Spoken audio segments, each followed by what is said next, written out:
Vamos falar agora um pouco de validação de dados. Validar dados não faz parte da validação do modelo. O modelo pode estar legal sem ter que validar os dados, mas como o modelo sem dados ou com dados errados não vai cuspir na saída nada de interessante, nós precisamos falar da validação de dados. É uma atividade importante, é normalmente difícil, requer tempo, é custoso e é realmente o grande motivo que causa a validação de modelos a falhar. Quer dizer, não é o modelo que está errado, muitas vezes, mas os dados empregados para chegar às conclusões com o modelo que estão errados. Como a gente viu no passado, quer dizer, num outro vídeo, nós usando twofold cross-validation, nós usamos dados tipicamente da seguinte forma: a gente separa os dados em duas partes. Parte dos dados é usada para construir o modelo, achar os parâmetros corretos para instanciar o modelo conceitual. E a segunda parte é usada para validar o modelo. Isso é caso a gente tenha dados históricos disponíveis. Então, é muito importante ter dados por esses dois motivos. E depois que isso está feito, que a validade do modelo está acertada, eu quero realizar experimentos com o meu modelo validado. E muitas vezes esses experimentos vão usar dados já colhidos ou mesmo dados que a gente vai inventar, mas que têm que ser válidos, eles têm que corresponder ao que realmente ocorre na realidade. Nós aqui estamos interessados nessa discussão mais nos primeiros dois motivos da gente precisar de dados. Tem a ver com a construção e a validação do modelo. Então vamos falar um pouco mais sobre a questão dos dados para a construção do modelo conceitual e a sua validação.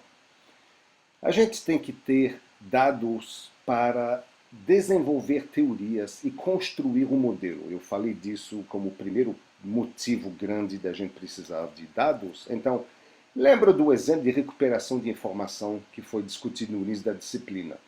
Nós precisamos de um submodelo que relaciona o tamanho do documento e o custo de marcação. Seria bom se eu tivesse dados reais, né? Tal documento com tal tamanho custou tanto para marcar, tanto tempo. Se eu tivesse esses dados reais, eu poderia bolar um submodelo que caracteriza o custo de marcação em função do tamanho de documento. A gente poderia usar, por exemplo, uma regressão, talvez uma regressão linear ou não linear para isso. Então, eu construo o meu modelo, ou pedaço do meu modelo, aqui seria um submodelo para a relação tamanho do documento, custo de marcação, usando dados. Isso é um dos grandes motivos pelos quais nós precisamos de dados reais, ou dados possíveis para o nosso modelo. Segundo, eu preciso estabelecer a validade operacional. Lembra da validade operacional? É aquela em que a gente bate e verifica a acurácia da saída do nosso modelo comparada com o mundo real. Então, para isso, eu preciso de dados novamente, porque sem esses dados, muito difícil estabelecer a validade operacional de forma mais forte. Infelizmente, nós não temos realmente boas formas de validar dados. Não tem muita coisa a ser feita para garantir que os dados estejam corretos. O que a gente pode fazer, basicamente, é ter bons procedimentos de coleta. A gente vai falar de coleta de dados mais na frente. Eu tenho que ter bons procedimentos para manter os meus dados, quer dizer, tais dados foram obtidos com tal cenário, com tais parâmetros. Eu tenho que saber de onde vieram esses dados para eu poder utilizá-los de forma correta dentro do meu modelo. Alguns dos procedimentos adicionais que você pode usar para obter validação de dados é verificar a consistência interna, quer dizer, consistência interna são dados que não podem ocorrer juntos. A igual a 2 não pode ocorrer com B maior do que 5. Então, Alguma coisa desse tipo você pode verificar para ver se você tem consistência interna. E você pode verificar outliers. Os outliers podem ser retidos ou podem ser removidos dependendo de examinar novamente como é que eles foram obtidos. Cuidado para não jogar fora outliers até você examinar exatamente como eles foram obtidos, se realmente eles pertencem ao conjunto de dados ou se eles representam um erro, algum problema de procedimento de coleta, em cujo caso eles poderiam ser removidos. Vamos passar agora para o segundo tipo de validação, a validação do modelo conceitual.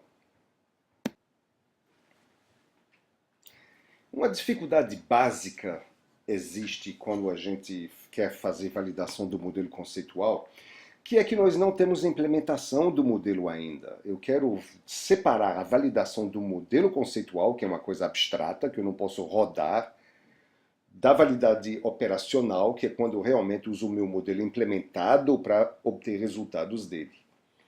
Lembra que a validade do modelo conceitual vai determinar se minhas teorias estão ok, se minhas suposições simplificadoras são razoáveis, se a representação das entidades do problema está ok, se a estrutura do modelo parece legal, se a lógica embutida dentro do meu modelo parece razoável, se os relacionamentos causais são razoáveis para o propósito do meu modelo. Então, essas coisas todas fazem parte, verificar essas coisas faz parte da validação do meu modelo conceitual e eu preciso de técnicas, então, para fazer isso. Como é que eu poderia verificar ou validar as teorias que eu usei, as suposições que eu fiz na construção do meu modelo? Nós podemos usar métodos estatísticos, como regressão, por exemplo. Nós podemos usar análise matemática, usando dados das entidades do sistema real. Mais uma vez, ter dados do sistema real é absolutamente fundamental aqui. É isso que nos facilita a validação e é isso que torna a validação tão difícil quando não temos dados. Então, vou dar alguns exemplos aqui. Exemplos de teorias e suposições que eu posso fazer ao fazer minha modelagem. Eu posso, por exemplo, supor a linearidade de um certo relacionamento. Exemplo disso, nós fizemos essa suposição no artigo ou no trabalho de extração de informação. A gente supôs que a qualidade era proporcional ao tamanho do conjunto treinamento. A gente fez a suposição de que o custo era linearmente proporcional ao tamanho do documento. Fizemos suposições desse tipo que a gente poderia verificar se a gente tivesse dados reais. Você pode supor independência de certas coisas, certos eventos poderiam ser independentes. Você pode fazer essa suposição, tomando cuidado, obviamente, de verificar que essa independência existe. Tem exemplos famosos de suposições de independência na engenharia de software entre várias versões de um mesmo sistema de software, que dizia que o número de bugs seria independente, o número de bugs em cada versão seria independente, e isso de fato não é verdade, foi descoberto que não é verdade. Então essas suposições têm que ser verificadas com bastante cuidado. Eu poderia supor, e é muito comum supor, que um processo estocástico seja estacionário, o que significa que as suas características não mudam com o tempo. Seus parâmetros não mudam com o tempo. Não quer dizer que ele é fixo. Não, ele é dinâmico, posso ter variáveis aleatórias, mas os parâmetros do meu processo aleatório são constantes. Quer dizer, por exemplo, uma taxa de chegada não vai mudar com o tempo, é constante. Embora tenha aleatoriedade nos momentos de chegada, a taxa é constante. Ela não muda com o tempo. Então, isso são suposições feitas com muita frequência nos nossos modelos que a gente pode verificar com os dados reais. Eu poderia supor, por exemplo, algo muito frequentemente feito, que nós temos um processo de Poisson nas chegadas de freguês, ou de pacotes, ou de request for change em sistemas, e Na prática, pode até ser que a gente não tenha um processo de Poisson, mas que eu tenha, por exemplo, tráfego autossimilar numa rede e assim por diante. Então, eu estou dando aqui apenas alguns exemplos do que eu quero dizer com teorias e suposições que entram nos nossos modelos. E como é que eu poderia usar métodos estatísticos para verificar essas teorias e suposições? Eu poderia usar, por exemplo, o fit de uma distribuição de dados. Eu poderia usar submodelos de dados usando regressão, como eu falei no passado, em outro vídeo, em outro material que vocês examinaram. Podemos construir submodelo de dados para capturar a relação entre duas variáveis. Nós podemos estimar valores de certos parâmetros. Por exemplo, eu poderia estimar o alfa de um modelo passado que a gente viu de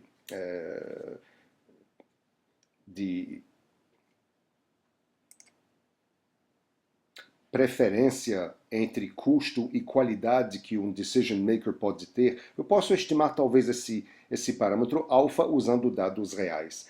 Então, essa estimativa de parâmetros para eu instanciar meu modelo com parâmetros com valores corretos, a gente chama identificação de modelo. Eu posso fazer isso usando métodos estatísticos e eu posso usar técnicas gráficas, por exemplo, para verificar se meus processos são estacionários. A segunda grande parte da validação de um modelo conceitual é validar a estrutura e os relacionamentos, as entidades e os seus relacionamentos. As técnicas mais comuns aqui são phase validity. Você pode sentar com um especialista, você pode dizer, olha especialista, aqui está meu modelo, vou explicar para você como é que eu construí, quais são as entranhas do meu modelo, quais são as entidades e os relacionamentos que eu coloquei lá dentro. Vamos ver se você acha que isso faz sentido, você que conhece bem o sistema real. Ou você pode usar rastros acompanhando as entidades dentro do modelo para verificar a lógica, para ver se a lógica do modelo realmente bate com o que você está vendo nos rastros. São duas grandes técnicas usadas na verificação do modelo conceitual. Lembra que isso não é a principal técnica de validação. O principal passo de validação é a validação operacional. Aqui estamos tentando validar um modelo conceitual antes de implementar o modelo. Portanto, ele não é executável e é por isso que a gente não pode fazer muitas coisas.